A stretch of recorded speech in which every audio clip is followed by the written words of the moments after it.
عارف نے ایک نظر اسے دیکھا، پھر حیرت زدہ فون کی جانب دیکھتے سائڈ ٹیبل سے فون اٹھایا جہاں الیون کی کال تھی۔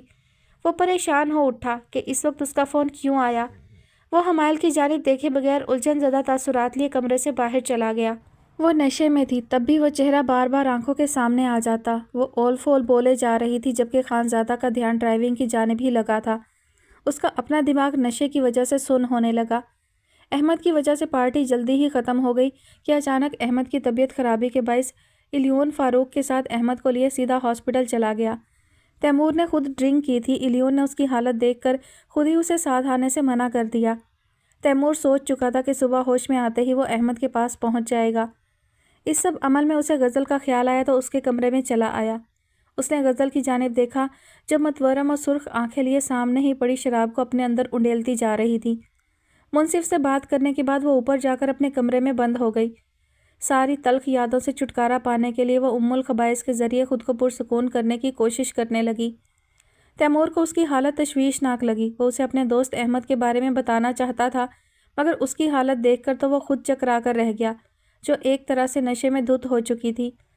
اس کے لاکھ پوچھنے پر بھی خود پر ضبط کیے بیٹھی رہی۔ تیمور خانزادہ سے بس یہی کہا کہ اس کا دل گھبرا رہا ہے، اسے کہیں باہر کھلی فضا میں لے جائے۔ تیمور کا دل نہیں مان رہا تھا مگر اس کی حالت دیکھ کر مان گیا اور اب فضول میں ہی تارکول کی سڑکوں پر اسے گھما رہا تھا، مگر اب انہیں فارم ہاؤس واپس پہنچنا تھا۔ غزل تم مانو یا نہ مانو مگر تم مجھ سے کچھ چھپا رہی ہو، تمہیں اچانک کیا ہو گیا ہے؟ وہ اپنے حواسوں کو بحال رکھنے کی تگ و دو میں اس سے بات کر رہا تھا۔ ہاں آپ کا جو دوست ہے نا، کیا نام تھا اس کا؟ ہاں منصف نہیں، احمد۔ وہ آپ نے کہا بہت ہی اچھا انسان ہے مگر وہ تو بہت برا ہے۔ خانزادہ صرف آپ اچھے ہیں مگر میں نہیں، میں بھی بہت بری ہوں۔ مجھے اس جہنم میں دھکیل کر اب وہ 20 سال بعد سامنے آیا۔ اس نے کہا میں نے پیسے کے لیے اسے بہکا دیا۔ کون؟ اور یہ منصف نام تمہیں کیسے معلوم؟ تیمور نے الجھن بھری نظروں سے مبہم باتیں کرتی غزل پر نظر ڈالی اور گاڑی کی سپیڈ تھوڑی بڑھا دی کہ اپنے ہوش گنوانے سے پہلے اسے فارم ہاؤس پہنچنے کی جلدی تھی۔ خانزادہ کیا جو منصف ہوتے ہیں وہ ایسے ہی ناانصافی کرتے ہیں، محبت کو نیلام کرتے ہیں؟ اونچے خاندان والے غریبوں کی عزتوں کو ریت کے ٹیلے کی طرح ایک ہی ٹھوکر سے بکھیر دیتے ہیں۔ کیوں میرے ساتھ اتنی ناانصافی کی گئی؟ یہاں سب مجھے ڈس گئے، جس پر اتنا مان تھا اسی نے مجھے پامال کر دیا۔ اس نے ناانصافی کی۔ سیٹ کی پشت سے ٹیک لگائے آنکھیں موند گئی۔ کس نے ناانصافی کی؟ اس دن ایک منصف نے خوب حشر اٹھایا، اس کے چند جملوں نے مجھ پر قیامت برپا کر دی۔ خانزادہ سب کچھ تباہ کر دیا، سب کچھ مجھ سے میرا سب کچھ چھین لیا۔ مجھے کچے مکان سے نکال کر ایک خوبصورت بڑے سے سونے کے پنجرے میں قید کر دیا گیا۔ یہ جانے بغیر کہ وہ شخص کیسا ہوگا، میرے باپ نے مجھے بیچ دیا۔ میرے 2 انمول رشتے مجھ سے چھن گئے۔ وہ ذات مجھ سے خفا ہے، نہ جانے کیوں خانزادہ؟ سبھی میرا ساتھ چھوڑ گئے، میرا کمبخت دل، یہ بھی۔ اس کی بات پر تیمور نے اس کی جانب دیکھا۔ اسے واقعی سمجھ نہیں آ رہی تھی کہ وہ کس کی بات کر رہی ہے۔ وہ اس کی طرف ہی دیکھ رہا تھا کہ ایک دم سے سامنے سے آتے ٹرک کی تیز روشنی میں اس نے سامنے دیکھا، اس کی آنکھیں چندھیا سی گئی۔ اس نے آنکھوں کے سامنے بے اختیار بازو کیا، گاڑی کا توازن بگڑ کر سامنے آتے ٹرک سے ٹکرا گئی۔ وہ کچن میں کھانا بنانے کی کوشش کر رہی تھی کہ ہادی کی پکار پر وہ مڑی، جہاں دروازے کے بیچوں بیچ پولیس کی وردی میں ہادی اپنی نمایاں شخصیت لیے کھڑا تھا۔ آگے آپ، اب بھی کیا ضرورت تھی گھر آنے کی؟ نہ آتے پولیس اسٹیشن میں ہی رات گزار دیتے، میں کھانا بھجوا دیتی۔ دانیہ دونوں ہاتھ کمر پر دائیں بائیں ٹکائے لڑاکا عورتوں کی طرح بولی۔ بھوک کی وجہ سے اس کی جان نکلنے لگی تھی۔ وہ کافی دیر سے ہادی کے آنے کا انتظار کر رہی تھی کہ کب وہ آئے اور اسے کچھ بنا کر دے گا، مگر جب تھوڑی شام ڈھلی تو خود ہی کچھ نہ کچھ بنانے کی کوشش کرنے لگی۔ اس کے ساتھ رہتے ہوئے اس کی کچن میں ہیلپ کروا کر اسے کھانا بنانے کا تھوڑا بہت آئیڈیا تو ہو ہی گیا تھا، ورنہ تو کام میں کوری تھی۔ ایک ضروری کام سے گیا تھا۔ مخصوص سپاٹ تاثرات، سنجیدہ لب و لہجہ، عارب لوگوں کی طرح اب دانیہ بھی ہادی کے رویے کی عادی ہو چکی تھی، اس لیے اسے اس کا ایک جیسا انداز عجیب نہ لگتا۔ وقت دیکھا ہے آپ نے؟ شام کے 7:30 بج چکے ہیں۔ کتنے لاپرواہ ہو گئے ہیں آپ۔ اتنی فکر نہیں تھی کہ میں جلدی گھر چلا جاؤں کہ گھر جا کر کھانا بھی بنانا ہے۔ بہن گھر پر بھوکی بیٹھی میری راہ تک رہی ہوگی، مگر نہیں، فرصت ہوتی تو کچھ سوچتے نا۔ میں کب سے انتظار کر رہی ہوں کہ کب SSP ہادی صاحب اپنے ضروری کام نپٹا کر گھر آئیں گے اور اپنا کچن سنبھالیں گے۔ سوری، سنجیدگی سے کہا گیا۔ رکھیں اپنا سوری اپنے پاس، مجھے نہیں چاہیے۔ وہ اس کی طرف سے منہ موڑ گئی۔ صاف ناراضگی کا اظہار تھا، مگر کچھ یاد آنے پر پھر سے اس کی طرف پلٹی اور دونوں ہاتھ پھر سے کمر پر ٹکاتے ہوئے بولی، سچ پہلے یہ تو بتائیں کہ ایسا کون سا ضروری کام تھا جو مجھ سے بھی اہم ہو گیا، جو مجھے بھی بھول گئے؟ بابا آ جائیں، ہادی نے کچن سے باہر منہ نکال کر کہا۔ وہ بابا کے نام پر ہادی کی جانب بڑھی کہ راہ میں ہی اس کے قدم رک گئے۔ ولید لغاری کچن میں داخل ہوئے، ساتھ ہی ایک سفید لباس میں ضعیف سی سادہ سی عورت تھی۔ دانیہ نے ولید لغاری کی جانب دیکھا۔ گرے کلر کے بال، داڑھی، مونچھیں، سفید ہی شلوار سوٹ میں ملبوس تھے۔ وہ بھی اسے ہی دیکھ رہے تھے جس نے ہر نقش ماں کا چرایا تھا۔ وہ اس کی جانب بڑھے اور خود ہی اسے اپنے سینے سے لگایا۔ دانیہ کو سمجھ نہ آئی کہ وہ کیا ری ایکشن دے، کیونکہ زندگی میں پہلی بار وہ اپنے باپ کو دیکھ رہی تھی۔ اس کے احساسات جیسے بھی نہ سمجھ میں آنے والے تھے، مگر وہ ان سے باپ کی مہک ضرور محسوس کر سکتی تھی۔ وہ بھی اپنی نازک باہوں کا حصار ان کی کمر کے گرد حائل کر گئی، کہ ولید لغاری کی آنکھیں کتنے سالوں بعد بیٹی کو دیکھ کر نم ہو گئیں۔ ہادی نے ماں کے گرد اپنے توانا مضبوط بازو کا حصار کھینچا اور ان کے کندھے پر ٹھوڑی رکھ کر سرگوشی کرنے لگا۔ اماں، ایسے ہی ایک دن میں انہیں ڈھونڈ نکالوں گا اور وہ بھی آپ سے ایسے ہی ملیں گی۔ اس پاک گھر میں بس اسی کے ملنے کی تو دعائیں مانگی ہیں۔ اماں نے آنکھوں کی نمی صاف کی۔ محلے کی عورتوں کے ساتھ وہ عمرے پر گئی تھی، جبکہ ولید لغاری الگ سے گئے تھے، کیونکہ اماں جان ولید لغاری کی سگی ماں نہ تھی۔ وہ ان کے لیے غیر تھی، بس ان میں انسانیت اور ہمدردی کا رشتہ تھا۔ وہ ایک ملازمہ تھی جنہیں وہ ایک ماں سے بڑھ کر عزت دیتے تھے، جو صرف ہادی کی ماں تھی۔ ولید لغاری دانیہ کو لیے ان کی طرف ہی بڑھ رہے تھے جن کی آنکھوں میں نمی تھی۔ ماں جی نے دانیہ کو اپنے نحیف ہاتھوں کے حصار میں لیتے اسے پیار کیا۔ وہ خانم کے کمرے میں موجود تھی، غزل کی غیر موجودگی کا خوب فائدہ اٹھاتے ہوئے۔ آج اسے تیسرا دن تھا کہ وہ یہیں پڑی تھی۔ غزل اور اس کی کب بنتی تھی، اسی لیے خانم کے کہنے پر وہ اپنے بنگلے پر ہی رہتی۔ آج کل اس کی یہاں موجودگی صرف گھنگرو کے لیے تھی۔ شروع میں وہ اس سے بات کرنے کی کوشش کرتی کہ بدک جاتا، مگر نازنین کی اشوا و ادا، اس کا قیامت خیز حسن گھنگرو کو اپنے جال میں پھنسا ہی گیا۔ نازنین ہمیشہ سے ہی اپنے حسن سے خوب واقف تھی۔ ایسا کیسے ہوتا کہ گھنگرو اس کی اداؤں سے بچ پاتا؟ اب تو وہ چوری چوری مہرو کو بھی نہیں دیکھتا تھا کہ نازنین کے سامنے تو مہرماں کچھ بھی نہ تھی۔ میری جان، کیا بات ہے، آج شیشہ بڑا دیکھ رہی ہے؟ کوہنی کے بل لیٹی خانم پان چباتے ہوئے نازنین کو دیکھ کر پوچھنے لگی، جو بار بار خود کو شیشے میں دیکھ رہی تھی۔ خانم، کیسی لگ رہی ہوں؟ نہ تو شروع سے ہی قیامت خیز سراپے کی مالک ہے، تجھے کیا فکر کہ کیسی لگ رہی ہے؟ تیرے آج کل کچھ تیور ٹھیک نہیں لگ رہے، سارا دھندہ بند کیے بیٹھی ہے، خیریت ہی ہے نا؟ خانم نے کریدا۔ گھنگرو دل کو بھا گیا ہے، ساری سدھ بدھ کھو بیٹھی ہوں۔ نازنین خانم کی جانب پلٹ کر بولی کہ خانم ٹھٹھا لگا گئی۔ تیرے کام کا نہیں، سیدھا سادہ شریف اور بے زبان ہے۔ جانتی ہوں کتنا سیدھا اور شریف ہے۔ نین سے ملنے کے بعد کون کہاں تک شریف رہ سکتا ہے؟ اس کی شرافت کا چولا اتر چکا ہے۔ لہجہ رعونت زدہ ہوا، ہونٹوں پر مکروم مسکراہٹ بچھ گئی۔ ارے واہ، اتنی جان گئی 2 دن میں ہی؟ خانم کمینگی سے پوچھنے لگیں۔ خانم، بس آپ میرے دل کی آرزو پوری کرنے کی اجازت دے دو، اپنے کام کا بنا لوں گی۔ جانتی ہے نا، سیٹھ نے تجھے تعلق داریوں سے منع کیا ہے۔ اب تو تم لوگوں کو رجب علی کی گمشدگی کی وجہ سے زیادہ احتیاط برتنی چاہیے۔ چھوڑیں اس سیٹھ اور رجب علی کو، فی الحال تو مجھے میری مرضی پوری کرنے دیں۔ سیٹھ کو میں سنبھال لوں گی۔ نازنین نے ناک سے مکھی اڑانے والے انداز میں کہا کہ فی الوقت اسے گھنگرو کے سوا کچھ بھاتا ہی نہ تھا۔ تیری مرضی ہے، ویسے اس کی جیب بھرائی کی ذمہ داری غزل کی ہے، واویلا کرے گی۔ اسی نے ہی گھنگرو کو اپنی ذمہ داری پر رکھا تھا، میں نے تو اسے نکال دیا تھا۔ اس نے خریدا نہیں ہے گھنگرو کو جو وہ واویلا کرے گی۔ میں گھنگرو کو اپنی اداؤں کے جال میں ایسا پھنساؤں گی کہ غزل کے آنے سے پہلے ہی میں اسے لے اڑوں گی۔ نازنین کے تیکھے نین نکش پل بھر کو مزید تیکھے ہوئے۔ غزل کو ذکر دینے کے لیے تو وہ کسی حد تک بھی جا سکتی تھی۔ خانم، کل مہرو کو بھی تیار کر دینا۔ فیروز صدیقی اتاولا ہی ہوا جا رہا ہے مہرو کو پانے کے لیے، مزید رقم کی آفر کر رہا تھا۔ اس کی بات پر خانم کی آنکھیں چمک اٹھیں، مگر غزل کی بھی فکر لاحق ہوئی۔ وہ تو ٹھیک ہے، مگر غزل پاگل ہو جائے گی۔ چھوڑے خانم، کچھ دن پاگل پن کا اسے دورہ پڑے گا، پھر سیٹ ہو جائے گی۔ نہ ہوئی تو میں کہتی ہوں سیٹ کا بھٹکا ہوا دھیان اس کی طرف دلائیں۔ جب سیٹ ایک بار پھر سے اس کی جانب متوجہ ہوا، تب اس غزل کا دماغ خود بخود ہی سیٹ ہو جائے گا۔ لیکن ان باتوں میں الجھنے سے پہلے جو پیسے فیروز صدیقی نے دیے ہیں ان کو حلال کریں اور مہرو کو بھرپور تیاری سے میرے ساتھ کل ہی بھیج دیں۔ نازنین انہیں اپنی باتوں میں الجھا چکی تھی۔ ٹھیک ہے، فی الحال تو جا، سوچتی ہوں اسے کیسے بھیجنا ہے۔ خانم کے جواب پر وہ خانم کے کمرے سے باہر نکلی اور گھنگرو کے کمرے کی طرف چل دی۔ وہ گھنگرو کے کمرے میں داخل ہوئی جہاں وہ بیڈ پر چت لیٹا تھا کہ کمرے میں داخل ہوتی نازنین کو دیکھ کر اٹھ بیٹھا۔ نازنین مسکرائی مگر اس سے کئی زیادہ جاندار مسکراہٹ گھنگرو کی تھی۔ وہ خود بھی نہیں جانتا تھا کہ وہ کس جہنم میں پھنس رہا ہے۔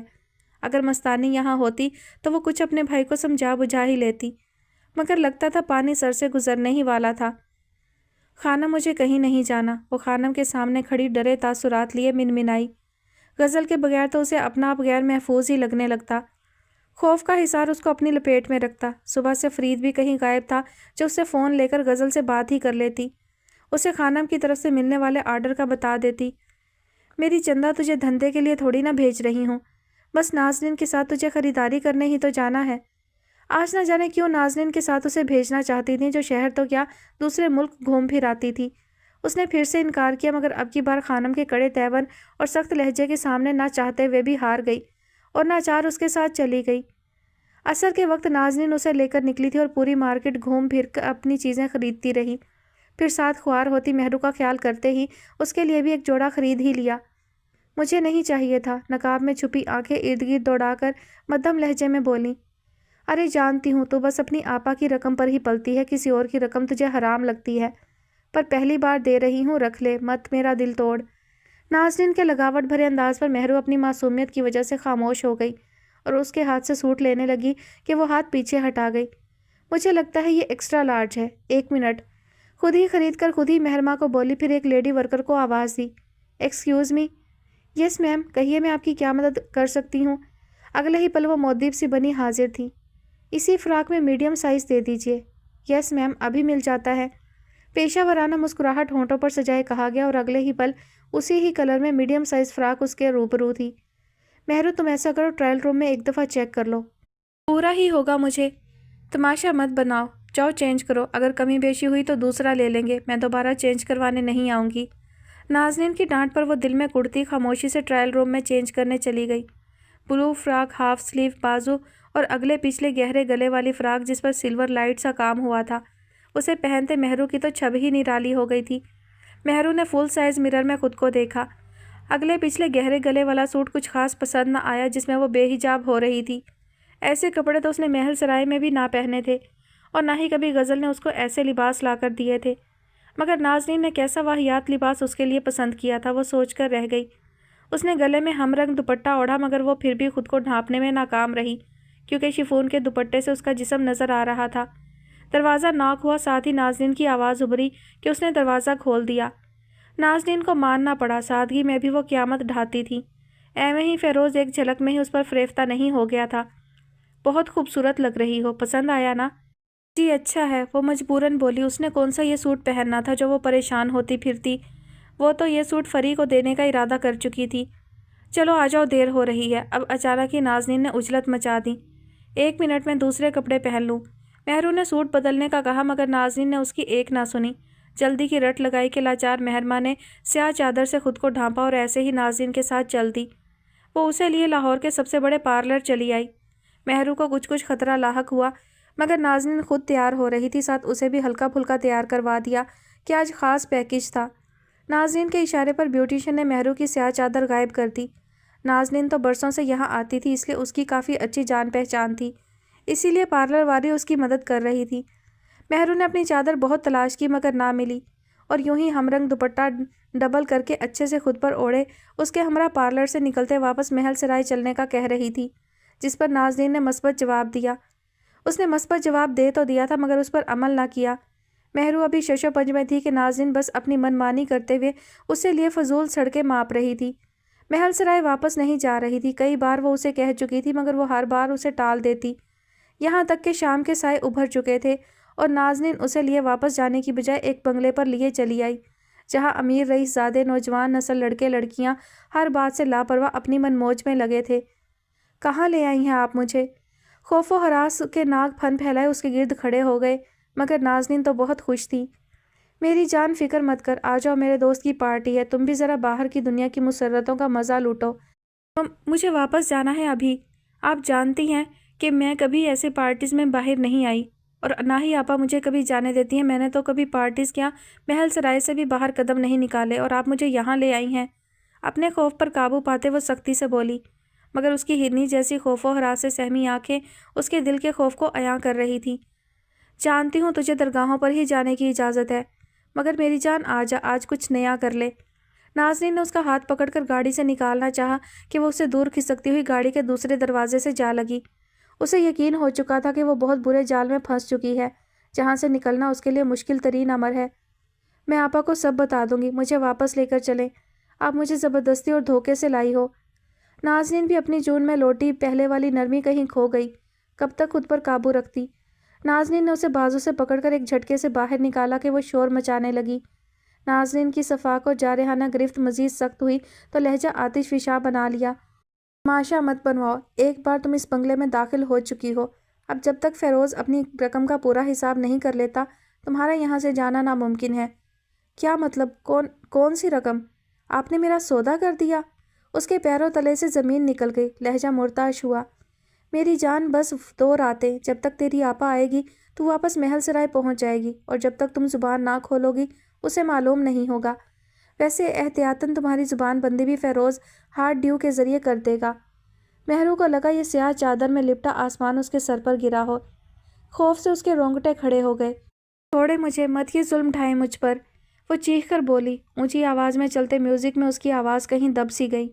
نازنین کہا لگاتے ہوئے اسے ساتھ گھسیٹے آگے بڑھتی جا رہی تھی۔ وہ اسے لیے بھرے مجمع میں آئی۔ محرمہ کو دیکھتے ہی بہت سے منچلوں نے اس کی خوبصورتی پر جملے کسے۔ ایک دو نے پیچھے سے اس کی گھٹنوں تک جاتی سیاہ لمبی چٹیا کو چھوا۔ دور رہو، ہاتھ مت لگاؤ، وہ چلا کر سر پیچھے کو گھماتے خوفزدہ لہجے میں چلائی۔ مہرو کے واویلے پر نازنین بھیڑ کو چیرتے ہوئے فیروز کی طرف بڑھی، جو ایک جگہ بیٹھا اپنے من پسند مشروب سے لطف اندوز ہو رہا تھا۔ نازنین کی آواز پر ہاتھ میں جام پکڑے وہ پلٹا کہ اس کے ساتھ کھڑی محرمہ کو، جو روتی شکل لیے نازنین کی گرفت سے اپنی کلائی چھڑانے کی کوشش کرتے التجائیں کر رہی تھی، سامنے کھڑے لڑکے کو دیکھ کر اپنی جگہ تھم سی گئی کہ یہ لڑکا کوئی اور نہیں، وہی تھا جو اس دن حال میں خانم کے ساتھ موجود نظر آیا جب وہ فرید کے ساتھ درگاہ سے لوٹی تھی۔ لو، اپنا 1 لاکھ حلال کر لو، میں نے اپنا وعدہ پورا کر دیا۔ اٹھلا کر ایک ادا سے کہتے ہی اس نے محرمہ کو اس کی طرف بے جان شے کی طرح دھکیلا۔ فیروز اسے اپنے بائیں بازو کے حصار میں جکڑ چکا تھا کہ وہ بن آب مچھلی کی طرح فیروز کی گرفت میں پھڑپھڑاتے ہوئے تڑپنے لگی۔ آج دوسری بار کوئی مرد اس کے قریب آیا تھا، پہلا وہ جس کے سامنے دل کی رضا پر اپنا سب کچھ ہار چکی تھی، اور دوسرا یہ جو اس سے اس کا سب کچھ چھیننے والا تھا۔ پہلے کے لمس میں احترام اور حفاظت تھی، اور اس کا لمس گھناؤنا بچھو کے ڈنک سے بھی زہریلا تھا۔ نین ڈارلنگ، شکریہ، وہ خمار آلود لہجے میں محرمہ کو دیکھتے ہوئے نازنین سے بولا۔ چھوڑو مجھے نازنین، تم ایسا نہیں کر سکتی، آپا تمہیں جان سے مار دیں گی۔ وہ رو پڑی، چلائی، دھمکی دی، مگر وہاں پرواہ کس کو تھی۔ نازنین اسے فیروز صدیقی کے حوالے کرتے ہوئے چلی گئی۔ محرمہ کا واویلا کرنا، اس کا چلانا پارٹی کو ڈسٹرب کرنے لگا۔ وہ اسے لیے اندر چلا گیا۔ باہر پارٹی اپنے عروج پر تھی اور اندر اس کا واویلا کرنا کسی کو سنائی نہیں دے رہا تھا۔ مسز خانزادہ، جو حالت تیمور خانزادہ کی ہے اس میں آپ کو بہت ہی صبر اور حوصلے کا مظاہرہ کرنا ہے۔ وہ جس کنڈیشن سے گزر رہے ہیں اس میں ان کی سانسیں تو چل رہی ہیں، مگر ان کا جسم کام کرنا چھوڑ چکا ہے، ان کے جذبات و احساسات منجمد ہو چکے ہیں۔ ہم نہیں جانتے کب وہ کوما سے باہر آ سکیں گے، 6 ماہ بھی لگ سکتے ہیں، 6 سال، یا پھر آخری سانس تک بھی وہ ایسے ہی رہیں گے۔ ڈاکٹر سعد کی باتوں پر فاطمہ کے بہتے آنسو اس کے نقاب میں ہی جذب ہو رہے تھے۔ 24 گھنٹوں کا طویل انتظار یہ رنگ لایا کہ اسے ہوش ہی نہیں آیا تھا اور وہ کوما میں چلا گیا۔ فائز نے ایک نظر ماں کو دیکھا، پھر ڈاکٹر سعد کو، جب فائز کو دیکھ کر پھر سے فاطمہ کی جانب متوجہ ہوئے۔ میرا مقصد آپ کو پریشان کرنا ہرگز نہیں تھا، جو سچائی ہے اس سے آپ کو آگاہی دی گئی ہے۔ اللہ پر کامل یقین رکھیں، وہ ضرور دلوں کی پکار سننے والا ہے۔ شکریہ ڈاکٹر، مجھے اپنے مالک پر کامل یقین ہے، وہ میری دعائیں رد نہیں کرے گا۔ مرتعش لہجے کو مستحکم بناتے ہوئے بولی۔ آپ کے دوسرے پیشنٹ کو بھی ہوش آ چکا ہے، آپ ملنا چاہیں تو مل سکتی ہیں۔ جی ضرور، مثبت جواب دیے شکستہ قدموں سے اٹھی اور فائز کو لیے پرائیویٹ روم میں چلی آئی، جہاں تیمور خانزادہ کا جسم مشینوں میں جکڑا ہوا ساکت پڑا تھا۔ وہ اس کے پاس ہی ٹک گئی اور اس کا ہاتھ اپنے سیاہ دستانوں میں ڈھکے ہاتھوں میں لیا۔ شاید وہ ان 9 سالوں میں پہلی بار خود سے تیمور خانزادہ کے ہاتھوں کو چھو پائی تھی۔ اس کو اپنے ہاتھوں کا لمس بخشا تھا، ورنہ وہ کب اسے اپنے پاس بھٹکنے دیتا۔ بہتی آنکھوں سے اس نے تیمور خانزادہ کو دیکھا، جس کی آنکھوں کی پتلیاں بھی ساکت ہو چکی تھیں۔ وہ اس کے سینے پر سر ٹکا گئی۔ تیمور مت میرے صبر کو آزمائے، مت مجھے اتنی اذیتیں دے کہ میرے صبر کا پیمانہ چھلک جائے۔ اب آپ کی خاموشی میرے لیے جاں غسل ثابت ہوگی۔ یوں مت کریں، کس بات کی سزا دے رہے ہیں مجھے؟ وہ رو رہی تھی اور فائز بھی اپنی روتی ماں اور ساکت باپ کو دیکھ کر رونے لگا۔ رفیق نے سیلوٹ مارا اور پہلے سے ہی ایک فائل کا مطالعہ کرتے ہادی کے سامنے دوسری فائل رکھی۔ وہ فیروز صدیقی کے بنگلے پر ریڈ کرنے میں کامیاب رہا۔ اس کے بنگلے سے بہت سے کمسن اور جوان لڑکے لڑکیوں کو پکڑا گیا۔ جب ان کے گھر والوں کو بلوایا گیا تو ماں باپ اپنی جگہ شرمندہ رہ گئے کہ وہ لوگ تو گھر والوں سے پڑھائی کے بہانے بنا کر نکلے تھے۔ بہت سے والدین کو یہ خبر ہی نہ تھی کہ ان کے بچے گھر پر ہے ہی نہیں۔ رات کی سیاہی میں ہی وہ لوگ اپنے بچوں کی ضمانت کروا کر لے گئے تو کچھ صبح کی سفیدی پھوٹنے سے پہلے تک آتے رہے اور اپنے بچوں کو لے کر چلے گئے۔ البتہ فیروز صدیقی پر ہادی آج ہی ہاتھ کی گرمی دکھانے والا تھا۔ اسے کئی فون کالز آ چکی تھی مگر اس نے ایک تگڑے کیس میں اسے پکڑا تھا جس کو آزادی کا پروانہ اتنی آسانی سے ملنے والا نہ تھا۔ ہادی ابھی آن ڈیوٹی ہوا تھا۔ صبح کے 10:30 بجے تھے کہ رفیق کے آتے ہی اس نے رات کی رپورٹ لینی چاہی۔ رفیق کتنوں کی ضمانت ہو گئی؟ سر تقریباً سبھی چلے گئے ہیں مگر ایک لڑکی ہے، وہ بس رات سے روئے جا رہی ہے۔ گھر کا ایڈریس، فون نمبر کچھ بھی نہیں بتا رہی۔ لیڈی کانسٹیبل مس راہیلہ کو اس کے پاس چھوڑ دو، خود ہی معلومات نکلوا لیں گی۔ نہ کچھ بولی تو جسمانی ریمانڈ لے، مصروف انداز میں کہا گیا۔ سر وہ یہ کوشش کر چکی ہیں مگر لڑکی بہت ڈری ہوئی ہے، کچھ نہیں بول رہی۔ ہاں، امیر زادوں کی بگڑی ہوئی اولادیں کبھی نہیں ڈرتی۔ یہ بھی والدین سے جھوٹ بول کر وہاں پہنچی ہوگی، اب والدین کے سامنے ہونے والی شرمندگی سے ڈر رہی ہوگی۔ تم اسے لے کر آؤ، میں دیکھتا ہوں کیسے نہیں اپنے گھر کا ایڈریس بتاتی۔ تھوڑی کھجا کر ہادی اپنی سیٹ سے اٹھا کہ رفیق اس کے حکم کی تعمیل کرنے چلا گیا۔ تھوڑی دیر تک جھکا سر لیے وہ لڑکی اس کے روبرو تھی۔ ہادی کی نظر اس پر پڑی۔ ایک پل کے لیے خود سے الجھ ضرور گیا کہ وہ کوئی اور نہیں، وہی لڑکی تھی جسے اس نے فیروز صدیقی کی باہوں کی زینت بنے دیکھا تھا۔ اس کا حافظہ کافی مضبوط تھا کہ ایک بار اگر کسی شخص کو دیکھ لیتا تو کافی عرصے بعد بھی وہ پہچان سکتا تھا۔ پھر اس کو کیسے بھول جاتا جو پہلے ٹکراؤ پر کیسی پاک باز خود کو ڈھانپے ہوئے تھی، اور اب اس کا حلیہ ہی ہادی کو سلگا گیا۔ ہادی ہاتھ میں سٹک لیے اس کے سامنے آ کھڑا ہوا۔ نام کیا ہے تمہارا؟ وہی ستوت اور سولت بھرا لہجہ، یہ آواز، یہ لہجہ کانوں میں پڑا تو سوئی حسیات بیدار ہوئی۔ دل میں ایک اتھل پھتل سی ہوئی۔ وہ یہ آواز لاکھ پردوں کے پیچھے بھی پہچان سکتی تھی مگر ابھی کے لیے وہ چاہتی تھی اس کی سماعتوں کو جس چہرے پر یقین ہے یہ وہ نہ ہو۔ دل سے ایک آہ سی اٹھی کہ اس کا یقین، اس کا وہم، اس کا ایلوژن ثابت ہو۔ اس میں حوصلہ نہیں تھا کہ وہ اس حال میں اس سے ملتی۔ ہادی بغور اس کی جھکی لرزتی گھنی پلکوں کو دیکھ کر مسلسل چھائی خاموشی پر سٹک اس کی ٹھوڑی کے نیچے رکھ کر اس کا جھکا سر ایک جھٹکے سے اوپر اٹھا گیا۔ غیر ارادی طور پر مہرماں کی جھکی نم سیاہ مسرگان ہادی کے چہرے کی طرف اٹھتے ہی لرزتی پلکوں کا رقص تھم گیا۔ سرخ متورم آنکھوں میں بے یقینی در آئی، گویا قیامت ہی تو برپا ہو چکی تھی۔ وہی سانولا چہرہ، وہی نین نکوش، وہی تاثرات، متانت زدہ چہرہ جس پر چھائی عزم کی تحریریں، اپنے فرائض کی ذمہ داری کو پورا کرنے کا عزم لیے ہوئے سامنے تھا۔ آج اس چہرے پر چٹانوں بھری کرختگی اور سختی، بے رحمی اور سفاکیت بھی چھائی تھی۔ کیا ضروری تھا اسی مجسم کے سامنے اسے بے نقاب ہونا پڑتا؟ وہ سبکی و شرمندگی کی اتھاہ گہرائیوں میں جا گری۔ اپنی التجاؤں، اپنی دعاؤں پر شرمندگی ہوئی۔ میں نے کہا اپنا نام بتاؤ۔ لہجہ روکھا پن لیے آج عزت دینے سے محروم تھا۔ تمہیں سنائی نہیں دے رہا کہ میں کیا پوچھ رہا ہوں؟ اس کی مسلسل خاموشی پر وہ سخت لہجے میں بولا کہ ایک پل کو مہرماں کی روح فنا ہو گئی مگر اس کی ہراساں نظریں ہادی کے کرخت اور غسیلے تاثرات والے چہرے سے ایک پل کو ہٹنے کو تیار ہی نہ تھیں۔ ہادی نے بغور اس کے چہرے پر چھائے خوف و ہراس کے ساتھ شرمندگی کا عنصر دیکھا جو بہت ہی نمایاں تھا۔ سرخی مائل سوجی اداس آنکھوں میں نمی ہچکولے لینے لگی جو ہادی جیسے زیرک نظر سے چھپ نہ پائی۔ اس کے دونوں گالوں پر تھپڑوں کے نشان دیکھ کر وہ جان چکا تھا کہ مس راہیلہ نے تفتیش کے دوران اپنا طریقہ اپنایا ہوگا۔ ہادی نے اپنی سٹک پیچھے ہٹا لی کہ اس کا سر پہلے والے زاویے پر چلا گیا۔ اس کے گرد ایک چکر لگا کر اسے سر سے پاؤں تک دیکھا۔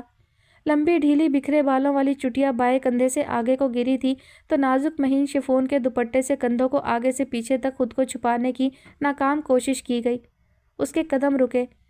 اتنی شرمسار ہو تو اس بگڑے رئیس زادے کی باہوں کی زینت بننے سے پہلے سوچنا تھا نا کہ کیسے والدین کا سامنا کر پاؤ گی۔ تم جیسی لڑکیاں عورت کے نام پر دھبا ہوتی ہیں۔ غصے سے اس نے اس کی کمر سے اوپر کندھوں پر اپنی سٹک کی ایک ضرب ماری کہ اس کی درد بھری کراہ نکل گئی۔